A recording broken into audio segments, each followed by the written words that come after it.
와서 좀 당황스러웠던 게 우리 김 목사님 얼굴을 뵌 거에 안 오기로 돼 있어. 별로 반갑지도 않은 건데 여기 있으니까 그럼 자기가 하지. 미리 얘기를 해줬으면 출발 전이라도 얘기해줬으면 저도 좀 가족들과 함께 할 텐데 말이죠. 엘리베이터를 얼마 전에 한번 탔는데 아이와 엄마가 타 있더라고요. 그래서 제가 먼저 타 있었는데 아이와 엄마가 들어오더니 아이가 초등학교 저학년쯤 되는 것 같았어요. 그래서 아이가 엄마한테 이렇게 이야기를 하더라고요. 엄마 나 우주 가고 싶어. 우주를 보고 싶고 우주를 가고 싶어 이렇게 이야기를 해요. 그러면 보통 일반적인 부모님들이나 혹은 어른이라면 아이가 그렇게 이야기를 하면 우주를 가려면 공부를 어떻게 해야 되고 천문학자가 돼서 혹은 다른 일을 해서 일론 머스크처럼 돼서 그렇게 하면 된다라고 이야기를 해줘야 되는 게 맞잖아요. 근데 그 엄마가 이제 이렇게 이야기를 하시는 거죠. 너는 머리가 안 되니까 장사나 해. 깜짝 놀랐고 초등학교 저학년인데 어떻게 보면 지금 웃픈 이야기이기도 하고 현실감이 완벽하게 맞아들어지는 이야기도 하잖아요. 저도 제 아이를 보면서 얘는 커서 뭐가 될까 이런 생각하거든요. 근데 제가 생각하는 기준은 또 그 엄마가 생각했던 기준은 아마 이것일 거예요. 세상은 뭐라고 말하는가? 세상은 어떻게 그렇게 말을 하고 있는가? 혹은 세상에서는 어떻게 그렇게 되기 위해 어떤 방법을 해야 되는가라는 얘기를 했겠죠. 세상의 방법과 하나님의 방법이 있습니다. 세상이 말하는 법칙이 있지만 하나님 말씀은 우리 앞에 있죠. 저는 예수님과의 병자 이야기를 통해서 세상과 또 예수님의 방법과 어떤 길로 우리가 올바른 방향으로 가야 되는지를 한번 찾아보도록 할게요. 본문의 배경은 베데스다 연못입니다. 베짜다 혹은 베드자다가 맞는 말이에요. 베데스다가 익숙하신 하겠지만 그 꿈꾸는 교회 정도 되시면 원어로 좀 익숙하게 하셔야 됩니다. 목사님 부탁드립니다. 그 연못인데 크기는 100m, 60m 그러니까 직사각형이죠. 직사각형에 여기 보면 양문이라고 되어 있는데 문 이름이 양이에요. 양이라는 문이에요. 어떤 한 분이 이런 얘기를 하셨던 게 생각이 나는데 그 성경에 보면 호칭 이야기를 종종 하잖아요. 그래서 누구누구의 아들 여호수아를 이야기할 때 눈의 아들 여호수아 이렇게 이야기를 해요. 그래서 자신 여호수아가 되게 좋대요. 왜 좋냐 물어보니까 눈의 아들 이 이름이 너무 있어 보인다는 거예요. 그 눈이 뭔지 알아 그랬더니 하늘에서 내린 눈 아니면 우리가 보고 있는 이 눈 아니냐고. 그거 아니거든요. 그냥 여호수아의 아버지 이름이 눈이에요. 눈. 그래서 눈의 아들 여호수아. 이것도 마찬가지입니다.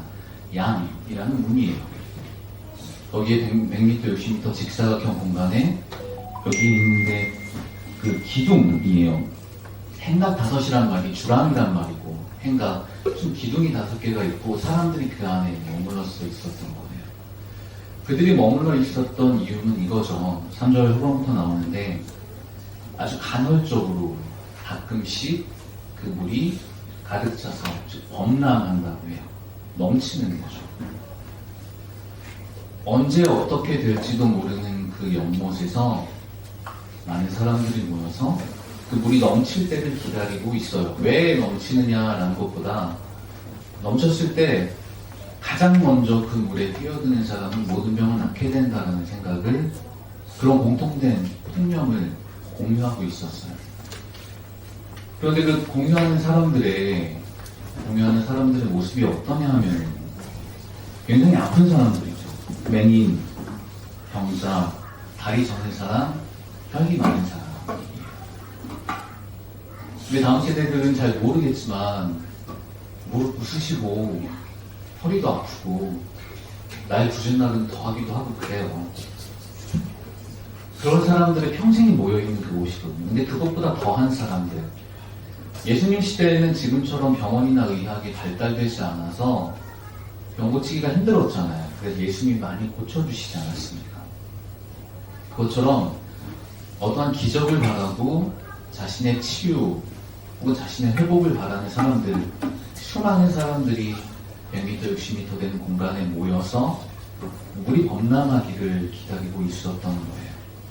그 중에 오늘 38년 된 병자라고 이야기를 해요. 성경에 나와 있는 이 나이대, 연령대가 지금보다 한참 전이니까 평균 연령이 지금보다는 좀 낮겠죠.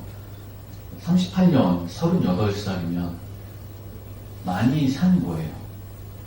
저희 지금 상황에서 38이라고 하면은 뭐든지 할 수 있을 나이야 라고 생각되기도 하지만 그 당시에는 그게 좀 아니었을 거예요. 38회 된 병자가 있었는데 그도 마찬가지로 그 물이 범람하기를, 물이 넘치기를 기다리고 있었어요. 그래서 그 물이 넘치면 내가 가장 먼저 뛰어들어서 내 몸의 모든 병을 고침받아야 되겠다는 마음으로 그곳에 있었죠. 그에게 예수님이 오늘 찾아가신 내용이 궁금해요. 예수님이 물으셨습니다. 너 낫고 싶으니? 네 소원 이루고 싶으니? 너 소원 다 이루고 싶니? 만약에 지금 우리에게 찾아와서 저에게, 여러분에게 그런 말씀을 하신다면 정답은 하나예요. 예 아니면 아니요. 그거밖에 없거든요. 낫고 싶으니? 라고 물었는데 예 낫고 싶습니다. 아니면 아니요 저 괜찮습니다. 라고 해야 돼요. 그런데 병자 말이 참 기가 막히죠. 아니 주님 그게 아니고요. 낫고 싶으니? 라는 말에 예 아니요가 아니고요. 주님 그게 아니고 이 물이 넘칠 때 제가 가장 먼저 뛰어들어야 되는데 세상의 방법으로 가장 먼저 뛰어들어서 내가 고침을 받아야 되는데 제가 몸이 불편해서 제가 다른 사람들보다 조금 느려서 그 물에 뛰어들지 못하니까 저를 좀 그곳에 던져주세요 라고 이야기해요. 참 기가 막힌 상황이에요. 정답이 앞에 있는데, 앞에 정답이 있는데 그저 우리의 소원을, 그의 소원을 물에 던져주는 그런 하나 도구로밖에 여기지 않는 모습인 거죠. 안타깝지만 교회에서 이런 일이 참 많이 발생해요. 다음 세대를 위한 기도 혹은 수능을 위한 기도 혹은 여러 가지 기도회들, 전에 있었던 혹은 전전에 있었던 그런 교회들에서 보면 이렇게 도구로 여겨지는 일들이 많아요. 우리 예수님을 도구로 보는 거예요. 너 소원이 있니? 그럼 기도회 들어주실 거야. 틀린 말은 아닌데 내가 정한 목표를 거기다 두고 그곳을 가기 위한 도구로밖에 인식을 안 한다는 거예요. 이 병자와 똑같은 상황을 지금 교회 안에서도 세상 가운데서도 똑같이 하고 있는 것. 세상은 이렇게 이야기를 하죠. 좋은 학교 가야 돼. 좋은 코스 밟아야 돼. 어떻게 해야 돼. 그런데 잘 아시겠지만 지금 이 나라가 굉장히 혼탁한 상황인데 그렇게 어지럽게 만든 사람들 다 좋은 대학 나왔고 엘리트 코스 밟았고 좋은 곳에서 좋은 위치에서 그렇게 좋게 생활하던 사람들이었거든요. 그 몇몇 사람이 그들의 욕망이 모여 세상을 어렵게 하고 많은 일을 힘들게 하는 것처럼 이 세상의 방법은 예수님이라는 정답을 모르기에 그런다고 치지만 적어도 우리 이렇게 꿈꾸는 교회 안에서 이 시간 예배를 드리며 찬양하고 기도하고 잘 들리지 않는 말씀이겠지만 그래도 말씀 앞에 엎드리고 이렇게 하는 우리 예수 그리스도의 꿈꾸는 교회 공동체들은 그들과 좀 달라야 된다고 생각을 해요. 우주 가고 싶으니까 엄마 어떻게 해야 돼요? 라고 이야기를 했을 때 넌 그게 안 되니까 장사나 해 이게 아니고 그렇다면 우주를 가고 싶다는 목표를 가지고 그 목표에 향한 강력한 하나님의 말씀을 붙잡고 기도하며 노력하자. 이렇게 이야기하는 게 우리 모습이 돼야 되겠죠. 저는 그렇게 될 줄 믿습니다. 다음 세대들, 꿈꾸는 교회 안에서 이렇게 꿈을 꾸는 다음 세대들이 세상의 방법이 아니라 말씀을 통해 또한 여러 가지 이 공동체의 나눔을 통해 우리들을 통해 증명되는 예수님의 방법으로 반드시 세상에서 세상보다 더 큰 주님을 고백하면서 아름답게 살아가게 될 것을 저는 확신합니다. 제가 어떻게 사역을 좀 하다 보니 예언 능력이 생겼어요. 제가 좀 합니다. 어떤 예언이냐. 저기 우리 드럼 쳤던 자매, 베이스 쳤던 자매, 모든 분들은 다 아주 어여쁜 권사님이 되실 거예요. 그리고 우리 찬양 인도자께서는 장로님이 되실 거예요. 그리고 우리 김호연 목사님께서는 머리 하얀 원로 목사님이 되실 거예요. 제 예언이 이루어지나 이루어지지 않나 보세요. 분명히 보세요. 그리고 저에게 안 이루어졌다면 예성이 수영이 뭐 다 아빠가 하얀 머리로 원로 목사 자리에 앉아있는 모습을 보게 될 겁니다. 자, 이렇게 말할 수 있는 것도 기회를 주셨고 또 나눌 수 있는 것도 다 주님의 방법이죠. 그런데 웃긴 게 오늘 본 이 말씀이 있잖아요. 물이 넘쳐서 가장 먼저 뛰어 들어간 사람이 모든 병을 고침받게 된다. 근데 이게 정답일지는 아무도 몰라요. 왜냐하면 말씀을 보면 성경에 보면 이렇게 되어 있어요. 3절 하반에 물의 움직임부터 시작해서 뒤에 다 낫게 되더라 이 말이 성경을 보면 괄호 안에 들어가 있어요. 괄호 안에 들어가 있어서 갑수가 달려있는데 뭐라고 되어 있냐면 어떤 성경에는 있고 어떤 성경에는 없다라고 되어 있어요. 그러니까 누군가는 성경을 기록한 누군가는 여러 사람들이 기록하고 필사하고 사본했을 텐데 어떤 사람들이 모였던 그 공동체에서는 이 이야기가 진짜라고 믿고 있고 또 어떤 공동체에서는 이 이야기는 거짓이 아니야라고 믿고 있는 거예요. 진짜인지 아닌지도 모르는 거예요. 진짜일까? 혹은 아닐까? 괄호 안에 들어가 있는 내용이에요. 아닐 수도 있는 내용이거든요. 세상이 그렇다고 이야기를 하지만 어쩌면 그 주랑 안에 모여있었던 그 회랑 안에 모여있었던 수많은 병자들은 그 이야기를 직접 경험하지도 못한 채 그저 풍문으로 들리는 그 통념에 의해 다른 사람들의 이야기들을 통해 들은 이야기에 그 희망을 가지고 그곳에 모여있을 수도 있는 거예요. 아닐 수도 있는 거예요. 교회에서 말하는 것, 세상이 말하는 것 여러 가지 방법들이 있죠. 공부하고 노력하고 성공하고 혹은 내가 잘하는 것들 열심히 하다 보면 뭐 성공할 수 있을 거야. 이 방법이 이 방향이 어쩌면 아닐 수도 있다는 거예요.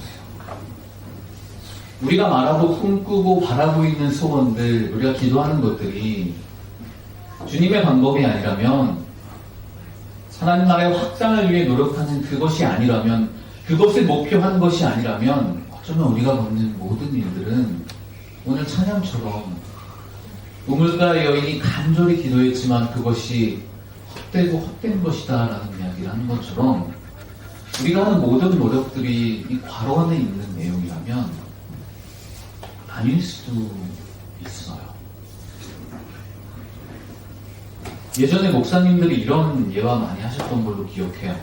개미나 벌들이 일을 하는데 열심히 일하는 그 숫자들은 70에서 80% 정도만 일을 한다. 나머지 20, 30%는 그냥 놀더라라고 이야기를 하고 그래서 그 일하는 70%, 80%를 다시 모아놔도 나머지 그 안에서도 역시 20, 30%는 놀고 일을 안 하더라라고 이야기를 해요. 그러면서 하는 말씀이 교회 안에서도 이렇게 소수 인원들만 일을 합니다. 사회도 마찬가지입니다. 우리 그러니 일 잘하는 20, 30%가 됩시다. 이렇게 이야기를 하는 분들 많이 있거든요. 그런데 지나고 보니까 그게 아니에요. 이미 한참 전에 나온 얘기인데 아직도 업데이트가 안 되신 거죠. 우리 김호영 목사님께서는 원로 목사님 되셔도 업데이트가 빨리빨리 되실 줄로 저는 확실합니다. 그 20, 30%를 일을 안 하는 이유는 종족 번식을 위해서예요. 근무 교대를 위해서예요. 그래야 조금 더 효율적으로 그 일이 처리가 되고 종족을 번식해서 많은 숫자가 늘어나기 위해서는 그 20, 30%가 쉬고 있어야 됐던 거예요. 이렇게 시간이 지나면 밝혀져요. 아마 우리도 마찬가지일 거예요. 열심히 꿈꾸고 열심히 노력하는 것들이 어쩌면 우리 세대가 지난 후에 혹은 우리 세대 가운데서 이 모든 것이 허사가 될 수 있다는 생각을 반드시 하고 살아야 됩니다. 유튜브가 처음 나왔을 때 이렇게 될 줄 누가 알았나요? 지금 AI 시대로 넘어갔습니다. 세상은 바뀌고 있어요. 그런데 우리는 여전히 교회 안에서 1등 해야 돼. 잘해야 돼. 너의 소원을 기도할 때 이루어주는 도구는 예수님이야 라는 이야기로 아이들을 기호 가르치고 그 아이들 안에서도 그렇게 살고 있진 않는다라는 겁니다. 물론 그런 노력은 해야 되겠지만 그것보다 우리가 세운 계획보다 우리가 세운 목표는 우리 주님의 영광이다라는 목표를 가지고 나머지 것들은 부수적으로 여길 때 그때 진정한 주님의 축복이 우리 안에 가득하게 될 줄로 믿습니다. 소원을 이루어주는 도깨비 영광이가 예수님이 아니고요. 그렇게 여기지 말고요. 예수님이 목표일 때 예수님을 닮은 삶이 목표일 때 그리고 그의 말씀이 완벽하게 우리 안에 선포되고 우리가 단순하게 그곳에 순종할 때 일어났었던 병자처럼 기적의 주인공들이 될 줄 믿습니다. 도움이 필요합니다. 하나님 저를 밀어줄, 저를 도와줄 사람을 주십시오라는 기도보다 저를 도구로 사용해 주시고 하나님의 영광을 위해 저를 마음껏 사용해 주십시오라는 기도가 먼저 될 때 우리보다 앞선 주님께서 우리가 가장 필요한 그 자리에 반드시 우리와 우리 모두를 그 자리에 영화롭게 데려다 주실 걸로 저는 확신합니다. 이곳에서 예배하는 우리 모두들, 다음 세대 그리고 지금을 살아가는 우리들 모두 다 세상의 방법이 아니고 오직 주님의 방법으로 헛된 것을 구하는 것이 아니라 예수님의 방법을 살아가시기를 축복하겠습니다. 전래동화가 오늘 설교의 제목이에요. 전래동화. 어떤 이야기나 신화 이런 것들에 어린이들을 위한 어떤 공상을 섞어서 이야기를 해주는 것이라고 사전에 나와 있어요. 자, 우리가 꿈꾸는 것들, 교회가 꿈꾸고 이야기하는 것들이 이런 전래동화가 되지 않기를 소망합니다. 세상의 기준으로 교회를 바라보고 세상을 기준으로 해서 우리의 목표를 정하고 그것을 따라가기 위해 헛되고 헛된 것을 구하는 이 전래동화. 지금은 그게 많이 없어졌지만 전래동화가 어른들의 입에서 아이에게 전파될 때 아이들은 그것을 믿었던 것처럼 호랑이가 어떻게 할머니를 잡아먹고 어떻게 여우가 말을 하며 어떻게 햇님과 달님이 그 안에서 왔다 갔다 할 수 있나. 지금이야 말도 안 되는 거죠. 그때는 믿었을 수도 있죠. 훗날 교회에서 말하는 모든 일들이 이런 전래동화가 되지 않기를 소원합니다. 그러려면 말씀 앞에 기도하면서 주님이 주신 목표를 가지고 그렇게 아름답게 걸어가야 될 줄로 믿습니다. 예수님이라는 정답이 있기 때문이에요. 우리 모두 다 예수님이라는 정답이 있습니다. 이 병자에게도 있었죠.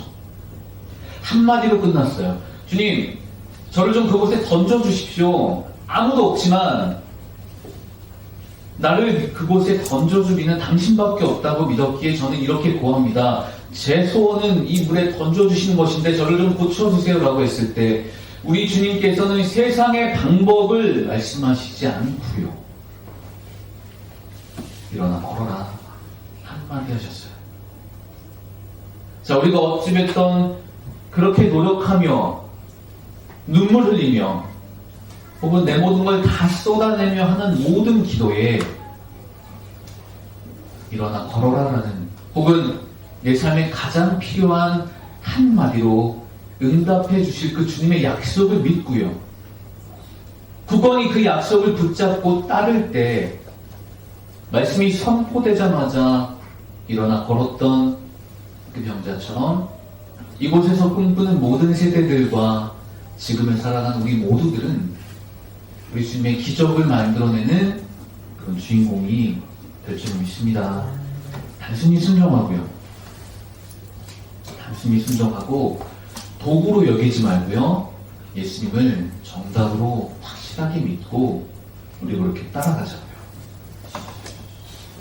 어쩌면 가난이 해결될 수도 있어요. 그래야 기도하죠. 아픔이 정답일 수도 있어요. 잘 풀리지 않은 문제가 정답일 수도 있어요. 그래야 기도하니까요. 세상이 기준이 아니라 우리 주님의 기준으로 이 괄호 안에 있을 수도 있고 없을 수도 있는 이 있는지 아닌지도 모를 이런 이야기를 가지고 세상의 방법으로 살아가지는 안 돼요. 우리 모두 말씀에 따라 한마디로 모든 상황을 해결시켜주신 예수님을 붙잡고 아름답게 살아가시기를 축복합니다. 이 베데스다라는 말, 은혜의 집이라는 뜻이에요. 연못의 이름은 은혜의 집이에요. 은혜가 가득한 집에서 이 상황을 한번 연상시켜 보자고요. 몸이 불편한 사람, 마음이 불편한 사람들이 그곳에 있고 그 물에 한번 뛰어들기 위해 그렇게 타이밍을 기다리고 있는 거예요. 만약에 물이 지금 범람한다고 치면 그 몸 아픈 사람들이 그곳에 뛰어들어가는 모습을 한번 상상을 해보자고요. 비교할 건 아니지만 좀비 영화보다 더 심하고 잔인한 모습이 아닐까요? 서로 살겠다고, 내가 1등이 되겠다고, 이 경쟁에서 내가 이기겠다고 사람들 밀치고 기도하고 발로 차고 무슨 짓을 해서 내가 그곳에 먼저 뛰어들겠다라고 달려가는 모습을 한번 상상해 보자고요. 은혜의 집에서 말이에요. 꿈꾸는 교회는 하나님이 세우신 거룩한 은혜의 집입니다. 이 안에서 이렇게 경쟁을 이야기하는 게 아니고 지금처럼 아이들이 모여, 세대가 모여 함께 예배하는 이 은혜의 집으로 계속 성장시키고 발전시키고 이것이 중심이 되어 예배 가운데 기뻐하는 모습으로 살아가는 세대들이 넘치는 것이 은혜의 집의 목표가 아닐까요? 그렇게 될 것이고 제가 분명히 예언을 한다고 말씀드렸지만 될 거거든요. 됩니다. 그렇기에 이 꿈꾸는 교회 은혜의 집 안에서 베데스다가 되고 많은 아픈 상처들이 있는 사람들이 모이겠지만 그것보다 상처보다 더 큰 은혜를 가지고 살아가는 사람들, 그 은혜를 가지고 살아가는 사람들의 간증과 경험들이 목표가 되고 다른 사람의 이유가 되고 또한 기도의 조건이 될 때에 그런 은혜가 가득한 이곳에 주님의 사랑이 가득 담아 넘칠 것이고요. 향기처럼 모든 이야기들이 퍼져나가 이곳에 주님을 고백하는 많은 사람들이 모일 것으로 저는 확신합니다. 세상의 기준을 뒤로 하고 정답을 바라보시고요. 그것은 오직 예수 그리스도 한 분이심을 명확하게 하고 언제나 그렇듯이 찬양하고 기도하면서 우리 주님 말씀 따라 그렇게 세상의 기준보다 세상보다 주님을 더욱더 신뢰하는 이곳에 모인 모든 예배자들이 되시기를 우리 주님의 이름으로 간절히 축원하겠습니다. 네, 기도하시겠습니다. 사랑의 하나님 감사합니다. 있는지도 아닌지도 모를 혹은 그것이 옳은지 아닌지도 모를 혹은 진짜인지 거짓인지도 모를 허황된 꿈을 가지고 이 세상을 살아가는 것이 아니라 예수 그리스도라는 분명하고 선명한 목표를 가지고 그만을 바라보며 걸어가는 우리 모든 예배자들이 되게 하여 주시옵소서. 이곳에서 기도하고 이곳에서 꿈꾸는 모든 일들이 우리 계획보다 우리 생각보다 더 크신 주님의 방법으로 이루어질 것을 확신하오니 하나님 기도하게 하시고 다른 목표를 정하게 하시고 세상의 방법으로 물에 뛰어들었을 때에 나를 그곳에 가장 먼저 밀어줄 사람을 구하는 것입니다. 그것보다 초월한 그것을 앞선 우리 예수 그리스도 한 분만을 바라고 목표를 그곳에 붙잡고 살아가는 이 모두가 되게 하여 주시고 간절하게 드리는 마음의 기도와 소원들 하나님 함께 하여 주실 때에 은혜의 집처럼 은혜의 집보다 더 큰 구원의 집으로 삼는 이곳이 되게 하시고 그 구원에 감사하며 그 구원의 과정에 느꼈던 만났던 주님을 고백할 수 있는 우리 모든 공동체가 되게 하여 주시옵소서. 하나님 한 분만을 사모하며 주님을 외치며 성령의 인도하심을 따라 걸어가는 공동체가 되게 하여 주시옵고, 교회 안에 그리고 마음의 성원들 꿈꾸는 모든 기도의 제목들, 우리가 오늘 지금부터 시작하는 간절한 기도들 하나도 남김없이 작은 한숨조차 들어주신 우리 주님께서 완벽하게 이루어 주실 줄로 믿습니다. 우리와 함께하여 주시옵고, 일어나 걸으라라고 말씀하신 그 한마디 붙잡고 그거 하나만을 가지고 살아가고 세상에서 승리를 펼쳐나갈 수 있는 우리 모두가 되게 하여 주시옵소서. 감사합니다. 이 모든 말씀 우리를 구원하신 예수 그리스도의 이름으로 간절히 기도드립니다.